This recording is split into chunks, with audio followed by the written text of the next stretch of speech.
What's going on, guys? So we're going to talk about the Reserve Bank of Australia because they just had their rate decision earlier today, and they did cut rates by 25 basis points. So this is just to help you understand why they made that decision and how you could have taken advantage of that opportunity, just like how we did over the live call that I have in my private group. Because this is what we like to focus on, is taking advantage of the most easiest trades possible based off of fundamentals. Because when you enter that trade, you're going to have a lot of confidence in it, especially if fundamentals align with the bias, right?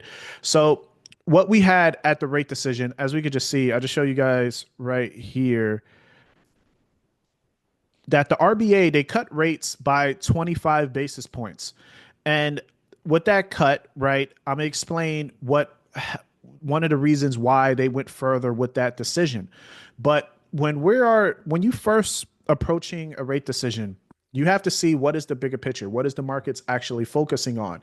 Are they leaning more towards a cut, or they're leaning more towards a pause, right? Because if they're 90, like 95, 90 cent, 95% or above priced in for a cut, more likely the moves is not going to be that aggressive. You have to pay attention to something called forward guidance. And that is just a statement after the decision comes out. But for this meeting, this was an interesting one because the week before, Australia had wages data, they had labor data, and they also had inflation. And wages and inflation actually came out higher. So with that inflation number coming out higher before a rate decision, that kind of gave market experts expectations that it is a possibility that they might cut rates. I mean, that they might pause rates. So this is what's led for this meeting to be exciting, because with the number coming out, with the possibility of this central bank more likely to pause rates, is what led when they did cut rates by 25 basis points. This is why we saw a lot of the AUD pairs just all pushed in one direction. Right from where when the data came out, we just saw that all the pairs pushed out in one direction. So that's when we took advantage of AUD weakness, right? So just want you guys to see, like, just the breaks of structure, right? Soon as you get the decision, and then once it started breaking support, that's when we started seeing price action actually follow within that direction. But what we also want to see is the Australia stock market, right? The Australia 200 pushing higher. Because if we have a dovish bias, meaning that the central banks are likely to cut rates, that is also supportive to their stock market.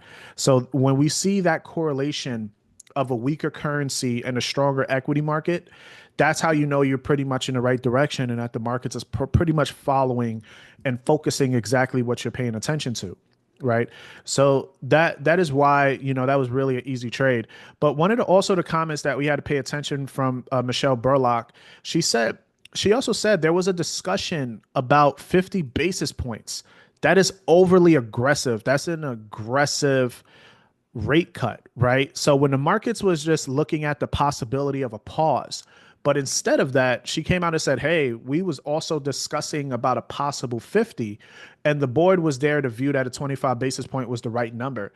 The fact that they was discussing on a possible 50 is what gave that additional downside in the AUD currency, okay?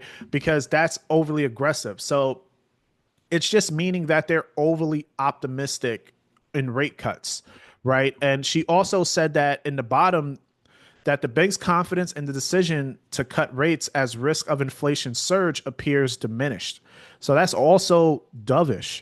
So this is what I meant by forward guidance. If she would have said, like, okay, we're going to continue to pause rates from here on out, and we want to see what happens with inflation because of a possible surge, then the AUD would have gained strength of that forward guidance, because that means that they're still expecting higher inflation.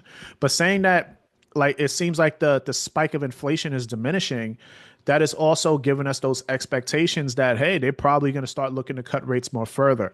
From a monetary policy perspective, I expect a weaker AUD currency. And, just so you could track the numbers, you can see that trimmed year to year, that we can see that inflation is looking to push lower. We also have weighted inflation CPI is pushing lower, which is a good sign. But what I want us to focus on is, like, we see the average weekly wages is also increasing.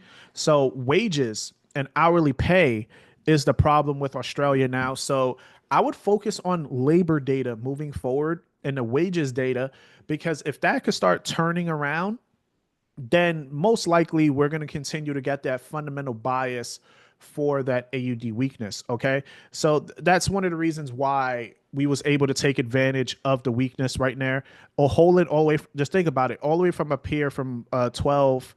From 12, we just started seeing weakness coming down from the rate decision on AUD JPY, AUD USD. Members took advantage of pound AUD as well. So hopefully this video helps you guys understanding that from a fundamental perspective on monetary policy, Australia is bearish, right? Because inflation is pushing lower.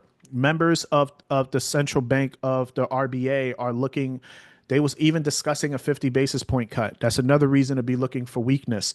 But understand that we are dealing with risk sentiment, and because AUD is also a risk asset, in times of a risk on market, AUD could start gaining strength, and that could really help for possible pullbacks. But when we get that reason again that follows monetary policy, we know that the bank is dovish. So any pullbacks, just be prepared for the possibility of weaker AUD moving forward, or take advantage once we start seeing breaks of support.